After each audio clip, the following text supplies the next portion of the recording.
Hey there, welcome to 15 Minutes with Fuzz. I am your host, Fuzz Martin, and each and every week, I share stories about positive things happening right here in Washington County, Wisconsin. I have some housekeeping.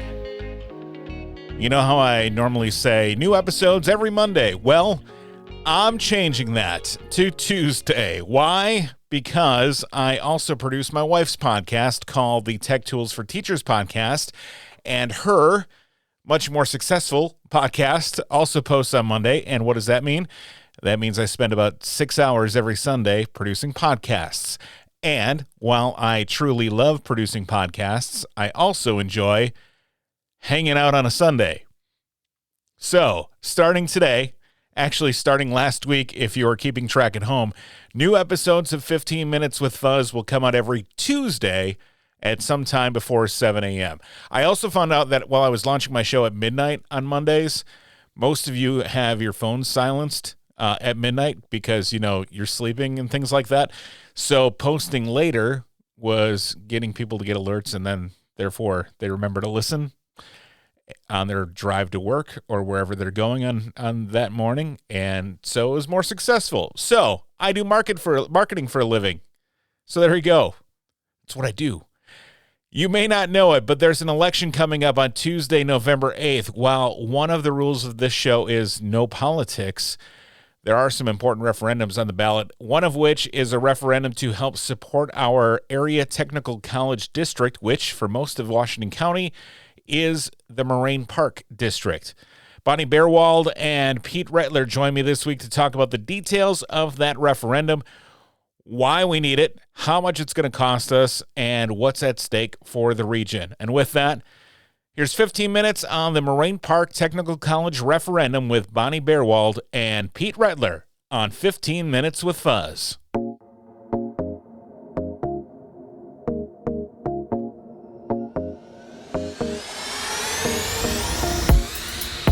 Thank you both for joining me today. Bonnie, I'm going to start with you. So what are your responsibilities as the president of Moraine Park Technical College? As president of the college, I'm responsible for pretty much everything in oversight regarding strategy, vision, culture, I guess anything typical that a president does do for an organization. Sure. And how long have you been with MPTC? I am working on my 30th year anniversary coming up in March, and this is the start of my 7th year as president. Wow. Oh, well, congratulations forthcoming on 30 years. That's great. And Pete, what are you in charge of as the dean of the West Bend campus? I am the dean of the West Bend campus, so part of my job is I'm the face of Moraine Park and West Bend and the greater Washington County community, and I also, college-wide, I oversee institutional effectiveness, the libraries, and grants. Now, I'm sure most people listening to this are familiar with Moraine Park Technical College, especially the West Bend campus, but could you please give us some more background on MPTC and some of the facts and figures behind it? Sure. So Moraine Park Technical College covers all or portions of 10 different counties, primarily Fond du Lac County, Washington County, Dodge County, and Green Lake County. We have over 360,000 people population-wise in our district. We typically serve over 12,000 learners per year and award over 2,000 different types of credentials each year. And one of the things we talk a lot about in these conversations is our district includes 130 municipalities. So when we talk about tax burden for the referendum, we talk about spreading that out to all 130 municipalities. So one thing I wasn't really clear on until I heard about this referendum that we'll talk about coming up is that the state for the technical colleges is set up in districts, kind of like a regular school district would be set up. Is that correct? Yes. So we have our district boundaries, if you will, and quite frankly, they follow school district boundaries. Okay. And so our statutory mission is to serve the residents within our district, hence why we have local tax authority. How does Moraine Park Technical College differ from a four-year university? Well, the technical college system was set up statutorily, and quite frankly, our purposes are actually defined primarily to serve as occupational trainers and retrainers for the employers within our district. That also includes offering apprenticeships and basic fire training, Additionally, we are to offer customized instruction for business and industries, again, within our residential employers. And then on the last piece, we actually have a statutory requirement to provide advanced credentialing to the high school students within our district.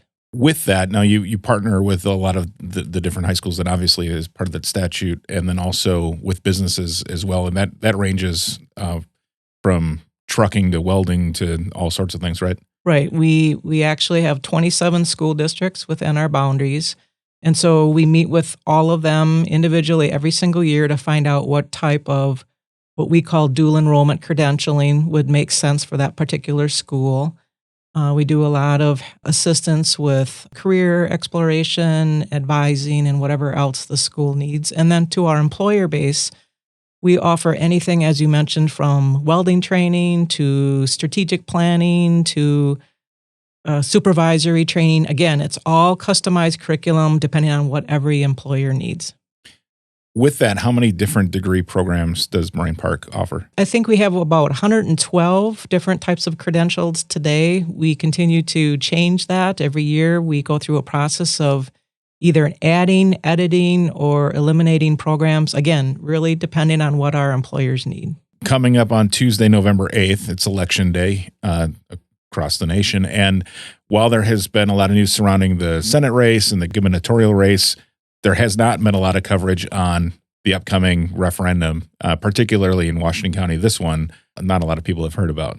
Tell us a bit about the referendum. We have been planning for the last 2 years to come forward with a proposed referendum totaling $55 million, covering 4 separate projects. And quite frankly, this is employer-based. It's based on conversations with employers and the workforce talent issues they've been experiencing, obviously, since COVID and certainly beyond. And so this is our opportunity to address, again, something that the employers need. And quite frankly, in my opinion, some of our communities really need this as an investment to attract and retain workers. Now, under the state law, technical colleges have to hold referendums for projects that are over a certain amount of money, right? And that's why we're here, right? Correct. We have a statutory requirement. We cannot build anything beyond $1.5 million every 2 years per campus by statute. And the only way we can is to either get private donations or seek referendum. Okay. And so the referendum coming up on the ballot, is it okay if I read this? Sure. As is? So the question that you'll get if you're in the Moraine Park Technical College District will be, shall the Moraine Park Technical College District, Wisconsin, be authorized to issue pursuant to Chapter 67 of the Wisconsin Statutes, general obligation bonds or promissory notes in an amount not to exceed $55 million for the public purpose of paying the cost of capital expenditures for the purchase or construction of buildings, building additions, remodeling and improvements, site improvements, the acquisition of sites, and the purchase of fixed and other equipment at district locations, including but not limited to advanced manufacturing facilities at the Fond du Lac and West Bend campuses, a health and human services facility at the Fond du Lac campus, and a regional fire training facility. So that's what people will see when they read this. But if we need them to be aware of what it is, because you don't want to make that decision right at the ballot, right? Correct. And I will be clear that this is something that bond counsel shared with me, and I was not allowed to tweak it at all. Sure. They don't like marketing in those, I guess. No. So obviously you wouldn't put yourself through all of this if there wasn't a great need for it. So what kinds of needs have industries and schools in the Fox Valley and in southeastern Wisconsin here been asking you for? Quite frankly, it's just, I guess, talent attraction, retention, primarily healthcare, advanced manufacturing, and information technology. The needs are so great that we certainly don't have the bodies to fill the jobs, but the jobs that we do have and the jobs of the future will require more reskilling of current workers and certainly advanced skilling of the upcoming workers. And so we'll talk a little bit about the numbers of job openings when we actually talk about the projects. So let's talk about that. There are 4 projects that you're funding, correct? Or looking to fund. Can you tell us what those are? Sure. There's 4 projects. There's 2 of them in the Fond du Lac campus. So I'll talk about those 2 first. The first one is an advanced manufacturing. We call it an enhancement. That's a combination of primarily remodeling and some facility additions. It's primarily remodeling our trades and manufacturing wing to create very specialized labs, more comprehensive collaborative learning spaces for not only incumbent workers, our traditional learners, but also to invite our K-12 partners, because a lot of those K-12 districts are either losing or don't have the faculty credentialed on their current staff to teach the college dual enrollment credentials like they had in the past. So that's primarily, again, a remodel with some additional dollars to support a robotics and automation center. And then the other project on that campus is related to our healthcare wing. And so right now, we don't have a lot of simulation experiences at the Fond du Lac campus. And so we're looking to reposition what currently is in that wing over to the manufacturing space where it makes most sense, and then build an 8-suite healthcare simulation wing. And so again, primarily remodeling in healthcare with an expanded 11,000 square foot addition for future healthcare programming, because we see a lot of healthcare programming needs within our communities, all of the communities we serve. So those are the two Fond du Lac projects. The Washington County or the West Bend campus project is primarily an addition. So that's going to be a 46,000 square foot addition to address the increasing demand on advanced manufacturing here in this community. We've had a lot of economic growth in that space, and we need more training in things like robotics, automation. We have welding and fabrication in the village of Jackson, but we're paying a lease over there. We'd like to bring those programs back on campus and terminate the lease cost for us. We also want to enhance our apprenticeship opportunities for the employers in our district. And then, as I mentioned in Fond du Lac, we want to invite the K-12 partners in the Washington County area to come and train in advanced spaces at our campus as well. Then the fourth and final project is a regional fire training center, more centrally located within our district. That project, we're still searching for the parcel of land because we want it to be centrally located. We serve over 40, nearly 50 fire departments, mostly volunteer. And right now we don't have a real robust opportunity to train those individuals. We have a small mobile trailer on our Beaver Dam campus. We need some more advanced training opportunities for those professions. And so we're looking at a 14,000 square foot facility to also include a garage for our fire engine and some large equipment. But more importantly, we want to provide advanced training opportunities. We're looking to add a 3-story training tower to provide some very advanced training opportunities for our firefighters. We're also looking to provide a dry pond on that space to provide underwater and frozen ice rescue, also allow the firefighters to draw water out of a pond like most rural departments have to do, and other advanced props like a rail car prop or different types of props for advanced training. And we will, at that site, not just train firefighters, but EMT, paramedic, and we're offering next fall a brand new fire medic program as well. And the needs for firefighters and EMTs and paramedics in our communities is very high right now. Very, very high. And again, one of the reasons why we want to create that central locations is because we want to create a space where they can effectively and efficiently and cost effectively come to do their training. So the $55 million proposed in the referendum is going to be spread equally amongst property taxpayers in the Moraine Park Technical College district, correct? So it's not just going to, for those who may be in Washington County, it's not $55 million going right to Washington County. That's going to like 10 counties, you said, right, or portions of 10 counties? Yep, portioned off to actually 10 counties, but more importantly, 130 municipalities.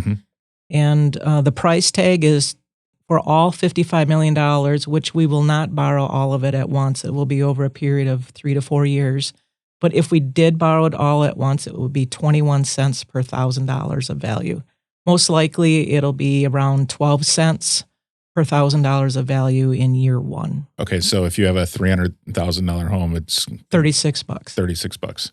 So to help support all of these programs in our district, which is, if you're listening, unless you're in Germantown, I guess in Washington County, Yep. Our district that covers everything for helping industry, helping manufacturing, helping fire and EMTs and all of these projects, healthcare. Yes. All of that we need.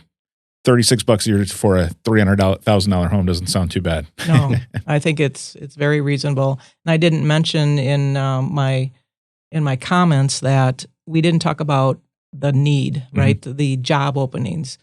That's one of the other things we researched a lot in regards to job openings. That's why we picked the projects we did and the facilities we did. Our projections show that there's going to be 14,000 job openings in manufacturing in the next 10 years. Again, that's our district. It's not the region or the state of Wisconsin. It's 14,000 job openings in our district. And in the same regards, 8,000 job openings in healthcare. Do you have any figures on how many the industries are down right now because of the squeeze on hiring and that?